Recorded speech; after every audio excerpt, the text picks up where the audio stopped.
Yes, welcome back to my channel. We've got a great episode of the preview show today. There's plenty of things happening, plenty of new things to talk about, plenty of stories to preview, games to look at, and we finally have a full slate of AFL games to actually sort of deep dive into, have a little chat about, hear your opinions about it. You know, if you're excited about different teams or different games, I want to hear all of those opinions down in the comments below. If you are a returning viewer, I absolutely adore you and I love you. And if you're subscribing recently, we are growing so quickly, so massively, and I just love to see it. If you are a new viewer, please feel free to stick around and subscribe. Go watch my older videos. We basically post a video every single day here covering all things football, from analysis to opinions to essays to absolutely everything in between.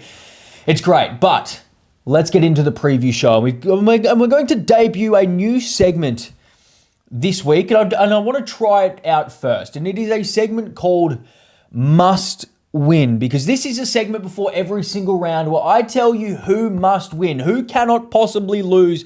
It can be a team, it can be a player, it can be a fan base, it could be the league, it could be absolutely anything. But let's get into it. Who must win this week? Who can't afford to lose is probably a better question. So the first one is Ross Lyon. Ross Lyon must win this week. And I don't mean that that St Kilda have to win. I mean Ross Lyon must win in the coach's box, because he was out-coached last week from Craig McRae putting Pendlebury at half forward, to Craig McRae tagging Naz out of the game with Harry Perryman, and Ross sort of half tagging Nick Dacos with Hugo Garcia at certain times throughout the game. It sort of didn't really make that much sense to the style of the game. I mean, McRae was happy to allow St Kilda to fold back inside Collingwood's forward 50 and to chip the ball around and to possess the ball and to take time off the clock and to play the minutes, as Collingwood like to call it.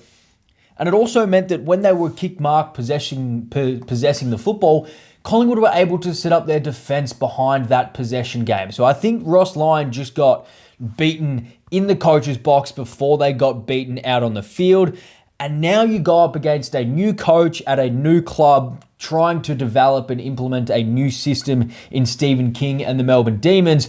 I just don't think that you can lose this game in the coach's box. Ross Lyon cannot lose. He must win tactically in this game. He must force Melbourne to make mistakes. You've got to remember, Melbourne is making changes to their game plan. They've brought in new players. They're developing younger players in new roles. They are going to make mistakes. So Ross Lyon, you cannot get out-coached in this game. You must win. The second must win that we have this week is the Hawthorn back six. And I know that sounds a little bit weird, because, it's probably out of their team, their best line when you compare it to their midfield and their forward line. But last week against GWS, they gave up 13 marks inside 50, which was the most in the entire opening round. And their zone broke down just way too easily, way too often. I mean, there were certain times where there was just little chip kicks here and there that just completely undid all of the Hawthorn work. It just made no sense that their back six should get beaten that easily, that often.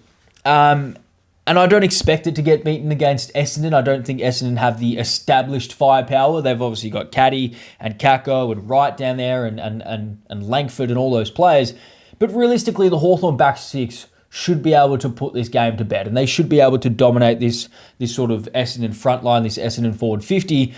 So I don't expect them to lose, but the Hawthorn back six has to win. They have to win, because this midfield is going to leak a lot of inside 50s, especially against a team like Essendon, whose midfield isn't horrible. Their midfield's not bad. They're going to get the ball inside 50, you would think. So this Hawthorn back six has to step up. They must win. And the last must win for this week, we're going to do 3 every week. It's the obvious one, and it is Carlton. Carlton is an absolute must win. From the stories, their headlines, all of the talk has been about them the entire week, from Sam Doherty's situation to the reporting around the club sounding out Craig McRae to take over Michael Voss's job, to all of the fans calling for Vossi's head and for Vossi's to be sacked and all of those things.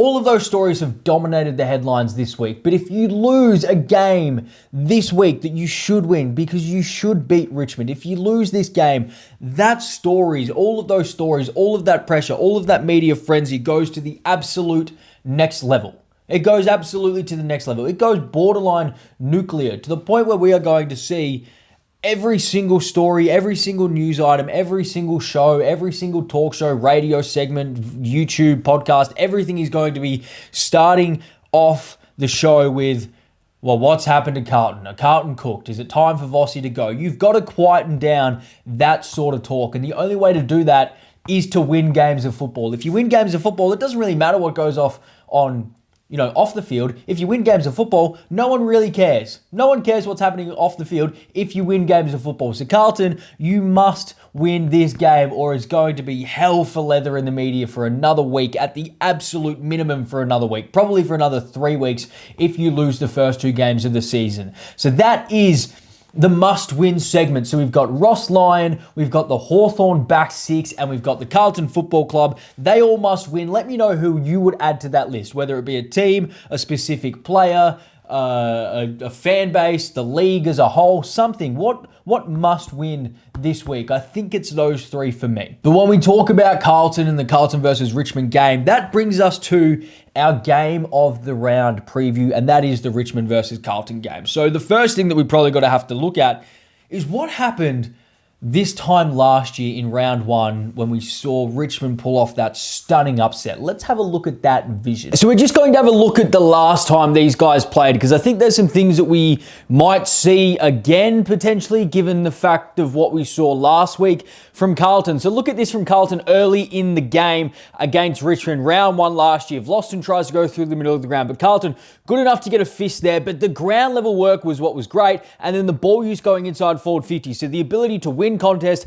and then use the ball going inside forward 50 in the early parts of the game. So again here, last week, all we heard about in that first half was Carlton's ability to pressure, to move the ball, to win the contest, to get the ball going inside their forward half, which was, from the outside, looked great according to a lot of people. I personally don't subscribe to the belief that Carlton were really good in that first half, but a lot of people do subscribe to that, and it's okay to have a difference of opinions.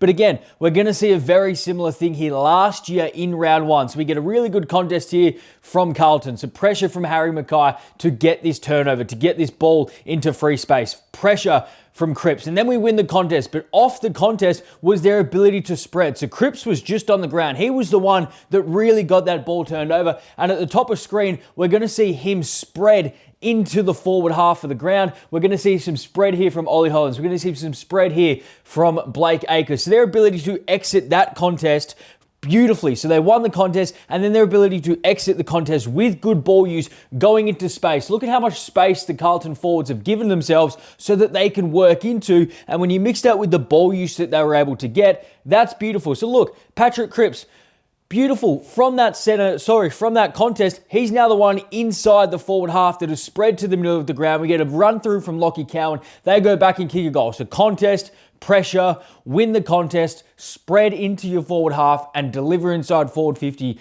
That was beautiful. That's what we saw really well done in the first half of the first game these guys played round 1 last year. And then once they go up 40 points, things just turned around for the worst for the Carlton Football Club here. So what we're going to look at is the 4 different ways that it happened, and it all revolves around contest and turnover. So in this one, we're looking at contest and spread from the contest. So we've got a very easy aerial contest at the back here. Now, Tom Lynch doesn't end up going up, but we get a really good contest in the air that allows Richmond to actually get their hands on the football here and get their hands on the football with Tom Lynch. But from this, look at the spread that we're going to get. So look at number 5 here. I think it's Seb Ross, someone.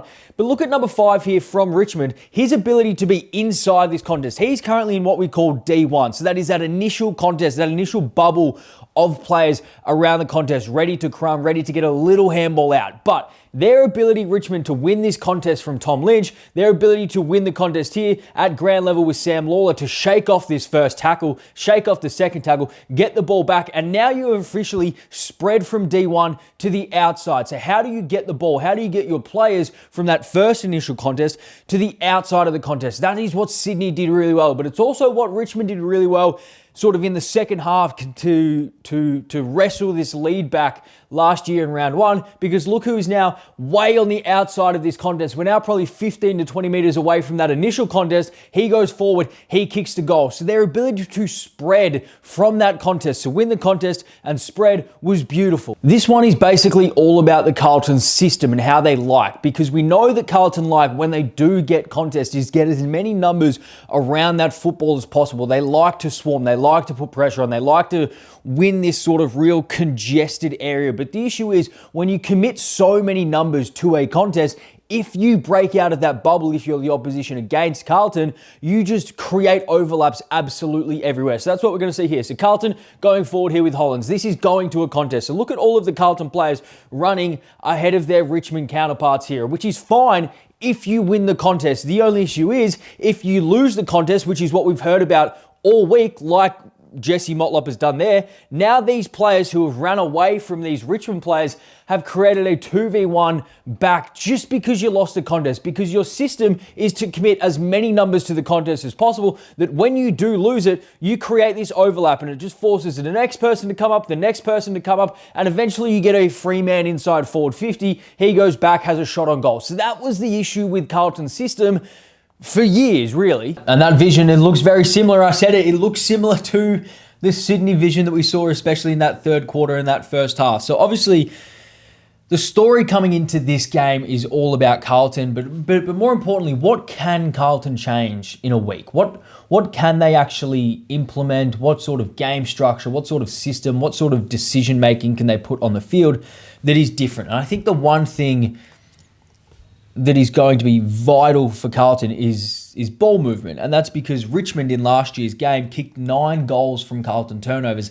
and 8 goals from the Richmond forward half. So Carlton just could not get the ball outside of the Richmond forward half. And that just comes back to ball movement, which we know Carlton have been working on, which we know Carlton have been trying to change their identity on.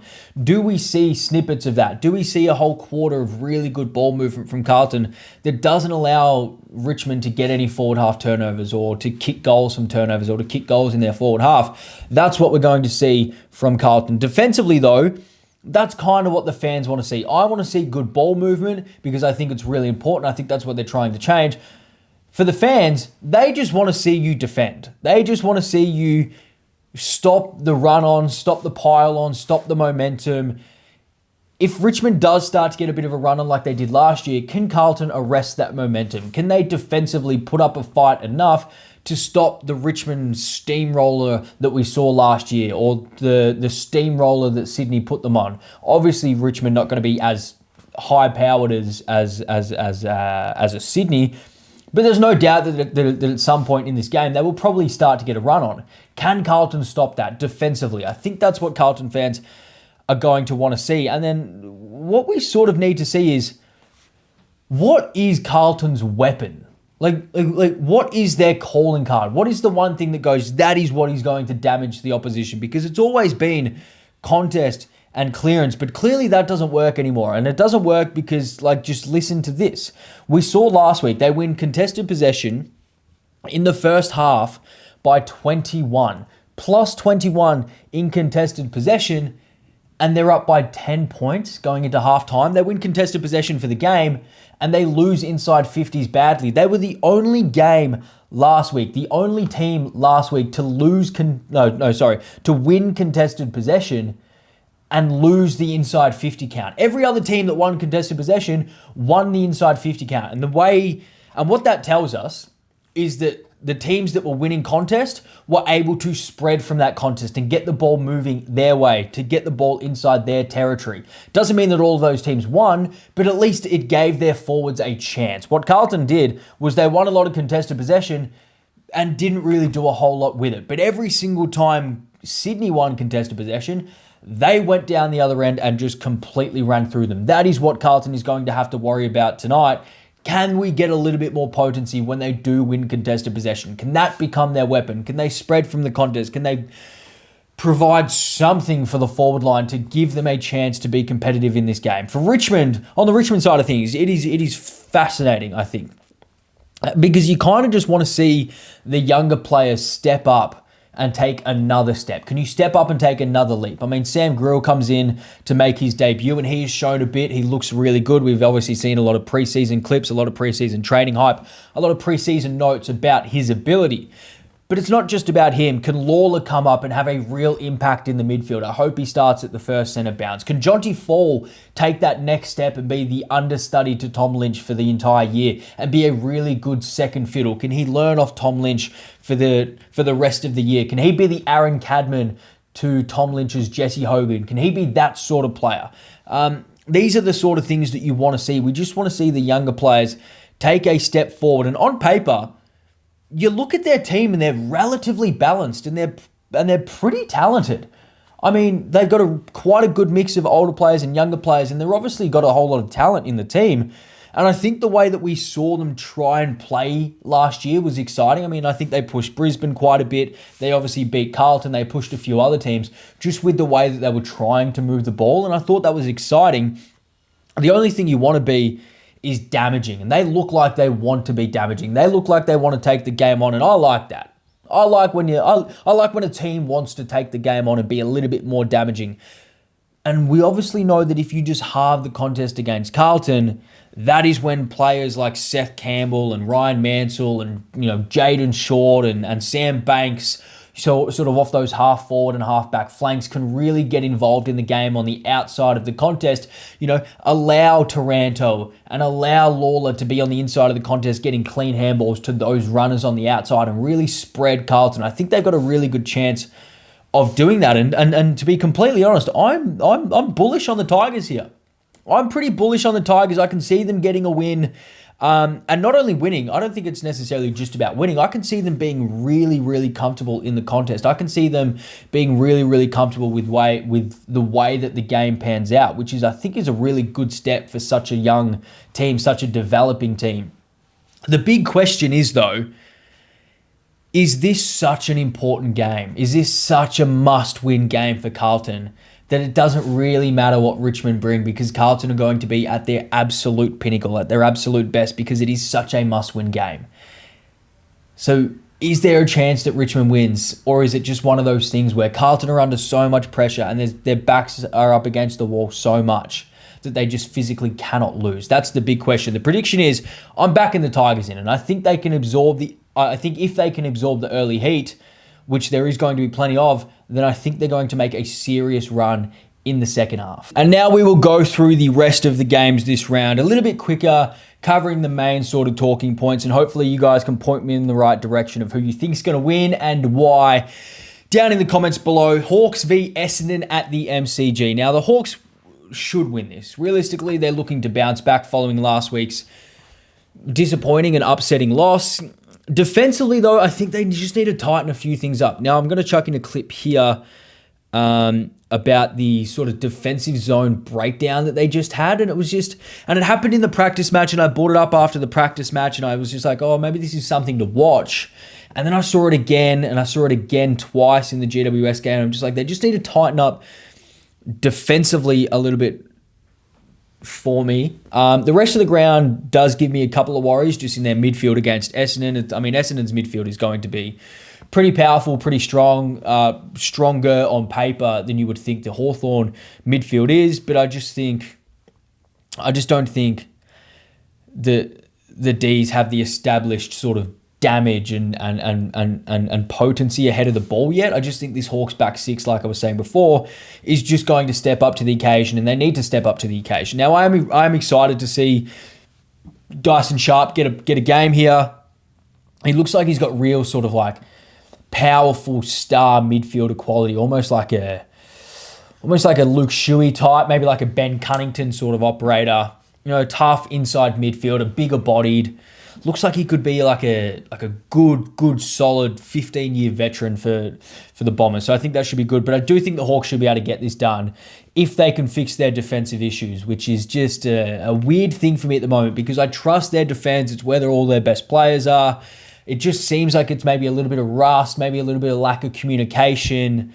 It just seems like there's a couple holes, couple tweaks needed in their defensive zone at the moment that are just getting exploited by good opposition. But I just don't know if Essendon's going to have the ball users to be able to exploit those holes, even if they are there, if that makes sense. So I think the Hawks should get that done. The Bulldogs versus GWS at Marvel. Now, this is probably going to be one of the games of the round, and that's not really saying a lot.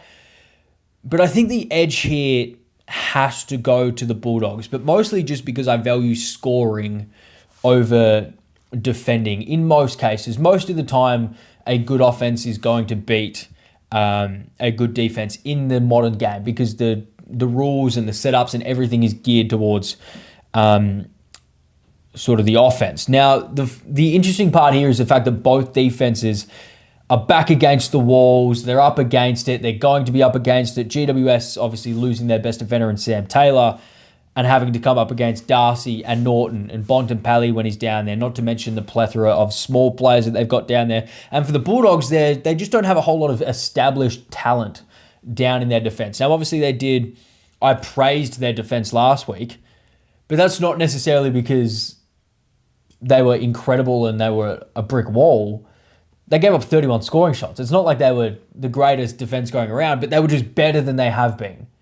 So if they can provide that, then that's great. But we just don't know. Obviously, Brisbane don't have super tall forwards. They don't have lumbering key forwards. They don't have huge pack markers like GWS have. I mean, the fact that Jesse Hogan's going to be down there should scare the Bulldogs. And obviously, we saw what Jake Stringer is able to do, contract Stringer. So these are the things that he's going to be interesting on sort of both forward 50s. And obviously, yeah, at Marvel, the ball is going to be pinging around. There's no conditions to have to worry about or anything like that. So I think it's going to be one of the games of the round. And I wouldn't be surprised if you see the Giants potentially slow the ball down a little bit, similar to the way that Collingwood slowed the ball down against St Kilda. And the reason why you slow the ball down and chip it around is one, because it allows you to control the possession, control the tempo.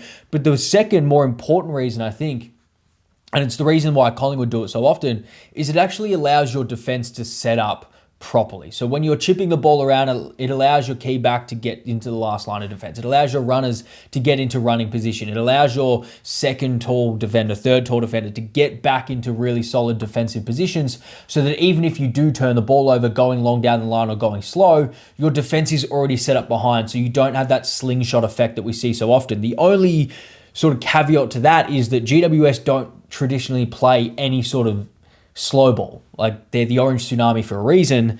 They don't traditionally play slow ball. So I wouldn't be surprised if Adam Kingsley comes out with that, some sort of a game plan, maybe for a quarter, maybe for 10 or 15 minutes at a time, where they just slow the ball down a little bit, protect this defense, allow your, sort of contested markers in Jesse Hogan and Jake Stringer in the forward line to compete in the air and just say, hey, we're going to beat you at ground level if Jesse Hogan drops this mark. That's probably the game plan that I would go for, but obviously that's not traditionally the Giants system. Now, the big question on this game is, and I alluded it to before, is which of these depleted defenses is going to hold up the longest? Because they're both going to be under pressure, and a whole heap of pressure at that, but which one just doesn't fold first? That's going to be the real question here. That's going to be the real decider of who wins this. And I just think the Bulldogs are going to put so much firepower at Marvel Stadium. It's where they play their best football. They're going to be so hard to stop. There's obviously no conditions to deal with, so they're going to be lacing out targets left, right, and center. So I just think the Bulldogs have an advantage here. And if I had to pick one, I would probably go with the Bulldogs. But I think this might be one of the more fascinating games. I think this is going to be a very similar game to the Lions and Bulldogs game, where it's going to be very high scoring on both ends and both teams are going to have a chance to win it. That's my opinion. The next game that we're going to cover is the Cats versus the Dockers at GMH Bound. Now, this one's fascinating because these are two teams that everyone expects to be there on the bigger stages towards the latter part of the season. Now, you would think that Dangerfield and Cameron are going to come back into the side, which is obviously much needed. I mean, Neil looked lost last week against Sam Collins. He just looked well beaten. He looked lost. And their midfield, the Geelong midfield, just it felt like it needed someone like a Danger to just take the pressure off Max Holmes and Bailey Smith and Atkins and Tanner Bruin and just give them some sort of just like, bang, if we just need a damaging clearance, we can just put Danger in there and he can be the sort of pressure release valve in there and just give everyone else a chance to relax and sort of take their foot off the pedal. Because last week, as soon as Gold Coast just started getting goal after goal after goal, this midfield just started to fall apart. So it felt like they really missed a player like Dangerfield, and obviously they missed Cameron up forward because they just could not score to save themselves. The only issue for Fremantle I see coming into this game is the fact that Hayden Young doesn't look like he's fully fit again. Like, he's still sort of getting over this ankle injury. It looks like he's going to have a fitness test, which is just worries. Like that is just a worry for Fremantle, not only for this game, but for the rest of the season. I mean, if you cannot get this guy right, not ideal, because he is the difference in this midfield. He's the counter puncher. He's the one that takes on the kicks through the middle of the ground. He's the one that really takes the game on for Fremantle. And I feel like if you don't have him, you might really start to struggle. For Geelong, the big question really is, like, what Geelong do we get? Last week was probably the first time I've watched a Geelong game and just not recognised the way that they were playing. I mean, they were just fumbling left, right and centre. It looked like West Coast had chucked on some horizontal hoops and gone out and pretended they were the Cats for a game. It was ridiculous. So can Geelong turn that effort around in less than a week and come back to people's premiership favourites or adjacent premiership favourites against a very, very good team in Fremantle? Now, I think this is going to come down to which midfield gets on top. Both are capable of just genuinely ripping a game open. And obviously this Geelong midfield is going to want to get one back after they got dominated last week. So I think this is going to be a great game. I like Geelong in Geelong. I don't want to go past them, and I feel like this is a bit of a coin flip game. And I feel like coin flips go to the home team. Even though Fremantle, I think, historically have a pretty good record at GMHBA. Or maybe it's GWS. One of the teams has a pretty good record at GMHBA. But I just think I'm going to go with the home team. And I think if I was to pick an edge, I'd pick Geelong. That brings us to the next game, Sydney versus Brisbane, up in Sydney. Now, this is a big game here. This is two genuine heavyweights going to battle. Sydney, obviously, are going to try and legitimise their just demolishing of Carlton in that third quarter by doing it against a really good opposition in the Brisbane Lions. And Brisbane are looking to get onto the winners list after a close loss last week. Now, the big question is, and there really only is one question, is how can this Brisbane defence cover the losses of Andrews and Gardner? It's one thing losing Andrews. It's another thing losing Andrews and Gardner, because now you're looking at a third tall defender option for Brisbane. And do you have to bring in a Darragh Joyce sort of operator? Can he come in and do a job on Charlie Curnow when Charlie Curnow's getting laced out by Errol Goulden and Chad Warner and Isaac Heaney? Can he actually do that job? And Amadi has the capability to kick some goals. So does Logan McDonald.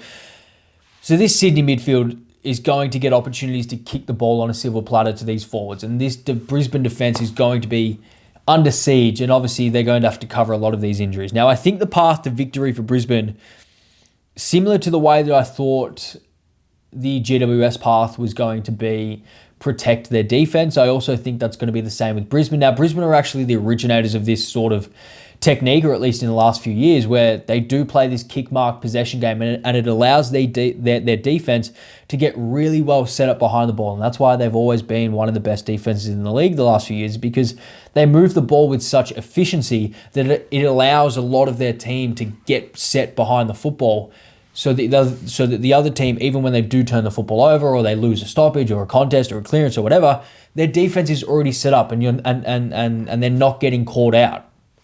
So I think Brisbane are going to play that sort of kick mark possession game, and then it's going to come down to, can Sydney defend that? Can Sydney put enough pressure on the Brisbane Lions to actually get that ball to ground, to get that ball in free play, and to get that Brisbane Lions defence under some extreme pressure? Now, I just don't think that's going to be the case. I just think it's hard to see them, like the Brisbane Lions, stopping the Sydney ball movement once they get going. I think this is going to look similar to the Bulldogs game, in the sense that I think Brisbane are going to be right there. I think Brisbane are going to be right there. Obviously, losing Logan Morris just recently doesn't help a lot, but I think they're going to be right there in the contest. I just don't think they're going to be able to hold up against this Sydney ball movement enough. I just think one of these key forwards is going to get off the chain, or one of these forwards is going to get off the chain, or maybe it's a Papley at ground level, because Brisbane might commit so many numbers to stopping the aerial contest that Papley just, scrapes up all of the loose balls at ground level. So maybe that's going to be the happen. And I just don't think that Brisbane are going to be able to hold up against this team for, 3 hours. So I think Sydney are going to win, but just barely Sydney win. The next game we get to is Collingwood versus Adelaide at the MCG. Now, this is a finals rematch from last year, and it does look kind of the same because the teams here are very, very similar, minus one key contributor in Darcy Moore. Now, the big question is, one, do we see a different style of Adelaide? Like last year, they dominated the home and away season with the possession and kick mark, and they sort of just kicked their way to first place, which is great. But that doesn't work in the finals. So do they revert back to that game plan, or have they changed their game plan or their system through the off-season to get it maybe not as potent in the home and away season, but ready for finals? Is that something that we see? And for Collingwood to win, they're going to have to be as efficient, if not more efficient, than they were last week. I mean, this Adelaide ground defense is pretty good. Their defensive structure is pretty good. So Collingwood is probably going to struggle to get a huge amount of inside 50s, which is not great, but we've seen them win consistently even when they lose inside 50 battle by quite a lot. So it's not a whole massive issue for Collingwood. It just means that they're going to need to be really, really efficient. Now for Adelaide, this is all about the midfield for Adelaide, because I think if the midfield can get on top of Collingwood here, which it should, I mean, we saw what St Kilda did to the Collingwood midfield last week, then this Adelaide ball use is good, and this Adelaide ball use is better than St Kilda. So if they can just get some more midfield dominance, and I've got faith in them being able to put up a good score. And I just don't know if Collingwood's going to have enough entries to score enough if this Adelaide midfield can get on top. So if the Adelaide midfield can win contest, win clearance, get the ball going inside Collingwood's defensive 50 quickly, then this Collingwood defense, I just don't know if they're going to be able to hold up. And then on the offensive side, we've seen Collingwood struggle to score large amounts. We've seen them win a lot of games, 75, 65, for years now. So I just don't have any faith in Collingwood putting up a big score. So if the Adelaide midfield can just win contest and win clearance, I think they're going to get ahead. And that's sort of the big conundrum that both Adelaide and Collingwood are in, at the moment anyway, which is fascinating. We get to the next game, and it is North versus Port Adelaide at Marvel. Now, this is a fascinating game, not because it's going to be a good game to watch, but because this is Jason Horne-Francis's first game in Melbourne against North Melbourne, and this is going to be awesome. I hope the crowd gets into him. I hope he bites back at the crowd. It should be great. But on the actual game side of things, both of these teams just have holes everywhere. But the big question is, what does this North Melbourne what does this North Melbourne defense look like? I mean, does it look like it's getting better? Because I was there at the preseason match. I was there at the match simulation. I haven't seen it. I haven't seen this North defense get better in years, legitimately years. So when we're talking about who's going to win and why, I'm just struggling to see a way that this North team wins this game, which shouldn't be the case, because Port's list has just as many holes, as just as many deficiencies as North. Now, their top end is better. I mean, Zach Butters, Connor Rozee, Mitch Georgiades, Jason Horne-Francis is better than, your Sheezels, your Larkies, which is still very, very good. I'd take Port Adelaide's top 5 over North Melbourne's top 5. But there's still just as many holes in Port Adelaide as there are North Melbourne. But this defense has just got so many holes in it from everything that we've seen over the last 3 years that I just don't think I can find a way for them to win this game. I tried. I just don't think you can win games of football on a consistent basis or at all if your defensive structure and your defensive system is just so poor and just leaks so many goals in transition. They just leak transition goals left, right, and center, which is obviously not ideal. We get on to Melbourne versus St Kilda. Now, this is going to be interesting because St Kilda's obviously looking to get back on track, and Melbourne are looking to get onto a new track. I mean, they're changing their system. They're developing players across the ground in different positions. That's going to be fascinating. Now, the issue is, although I guess the big question is, can St Kilda fix their inside 50 efficiency in a week? Which is saying a lot, But maybe last week was just an off week. Maybe they were coming up against a good defensive structure and system in Collingwood, and it was just one of those things. But I'm starting to look at their game, and I'm starting to look at their players. I'm going, do you have any ball users? Do you have any users outside of Nazaya Wanganeen-Miller who is a consistent ball user going inside forward 50? Is that the reason why your lack of efficiency going inside forward 50 was there? Maybe, potentially, probably. I mean, like I don't know. Now, the second big question is, Stephen King has said that he's not going to tag Naz, which brings up the question of, if you're not going to tag St Kilda's best player, are you trying to win or are you trying to develop your players?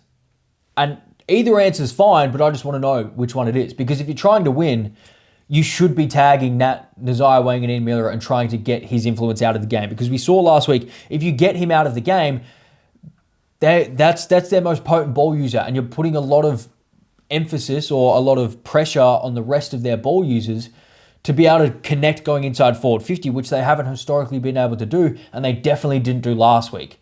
But if you allow Naz to run around by himself, he can be that connector because he's such a beautiful user of the ball. So if you're wanting to win the game of football, you have to take Naz out of the equation against St Kilda. You have to take him out of the game. You have to try to take him out of the game. But if you're trying to develop players, then tagging someone and taking someone out of your structure and your system to go and run around with someone isn't going to help develop the style of football that you want to play, which I completely understand, because to tag someone, you need to take away from your own system and your own structure, and you have to move things around, because if Nazaya goes into the forward line or into the back line, you have a tagger following him around, and that forces players to change positions, structures to change, systems to change. I completely understand that. So if you're trying to win, you have to tag Nazaya, and you have to be willing to live with the fact that you're not going to get as much development from the system from this game as you would if you didn't tag him. But if you don't tag him, you're giving up a bigger percentage chance to win the game for a larger opportunity to develop the way that you want to play. And that's the trade-off that Melbourne's going to have. Now, the Saints should obviously absolutely win this, but I don't trust them. Show me some improvement. Show me some genuine potency or damage going inside forward 50 or on the scoreboard, because I haven't seen it. I haven't seen it for a long time. When have we seen St Kilda just dominate a team on the scoreboard? It just doesn't happen. So I personally, I just think the Demons are going to win this. Now, is that going to come down to if they tag Naz or not? Probably. But I just have a feeling that I think we're going to see an upset here.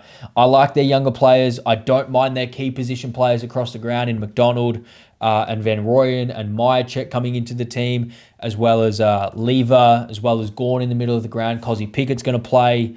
I'm looking at this team going, their spine's not bad. Their spine's just as good as St Kilda, if not potentially better.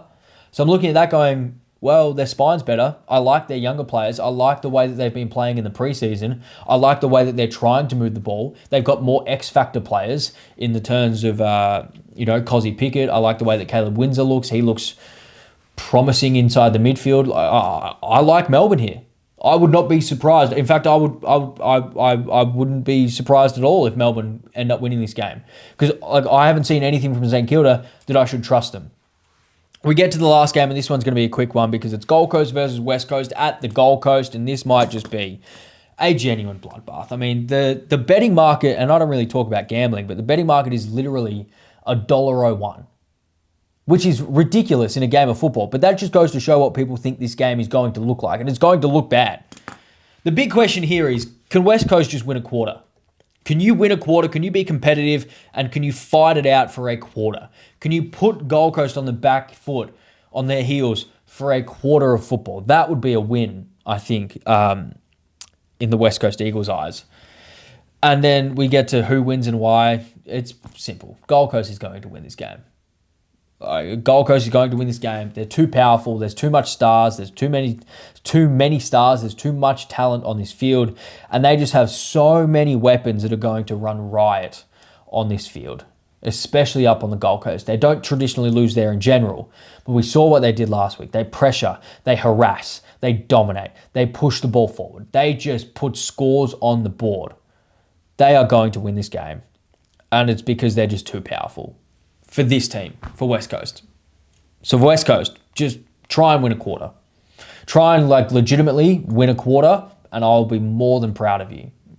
I don't care if you lose by 150 points. If you win a quarter, fine by me. Which means we are bringing back a new segment here. So 2 new segments have debuted this week. Must win at the start of the show, and to sort of, I guess, bookend the show, matchup of the week. And sometimes we're going to go for what I think is the most high-powered matchup. Sometimes we're going to go 2 key position players, whatever it is. This week it's a little bit of fun, and it's Jason Horne-Francis versus North Melbourne. Now, this is the first clash between the former North Melbourne top pick against North Melbourne. Port Adelaide v North Melbourne, but it's in Melbourne for the first time, which is going to be fascinating. And I hope it's a hostile environment. I hope North Melbourne create a hostile environment. So that's one thing. For the North Melbourne side of things, I just hope they create an environment and they get stuck into him and they force him to play in an uncomfortable situation. I think that's what they should want. But more importantly for Jason Horne-Francis, this matchup should be the beginning. It's the first game of the year. This should be the beginning of what is a breakout year for Jason Horne-Francis. These high, powerful midfielders, these bigger-bodied midfielders, these forward of centre midfielders, do often take a few years. I mean, we're talking about Petrarca, we're talking about Jordan De Goey, we're talking about Dustin Martin, we're talking about these types of players, Cam Rayner. It does usually take sort of 3, 4, 5 years in the system to really pop and to get that ability to just break games open on a consistent basis. Now, we've seen Jason Horne-Francis break open a quarter. We've seen him break open a couple games here and there, potentially. We've seen him break open a half. I've seen him completely dominate a patch of 10 minutes. But can we see that consistency for an entire season? Well, this is the year that it can start. So this is great. We've got North Melbourne v Jason Horne-Francis, both playing for something, both looking to get an early season win for themselves, but also historically, this is a fun matchup in the sense that there's so much bad blood, or there was so much bad blood between these two, that I think this is going to be must-watch TV. Now, the game is probably not going to be that great to watch, but this game within the game is going to be fun to watch. So that's the show. That's everything. We got footy back tonight. It's awesome. Genuine football. Obviously, last week was a little bit of a soft launch of the season. All 18 teams play this week. How great. Love it. Round 1. Lots of games in Melbourne. Lots of games around Australia. Awesome. Please feel free to stick around and subscribe. And I'll see you next time. Cheers.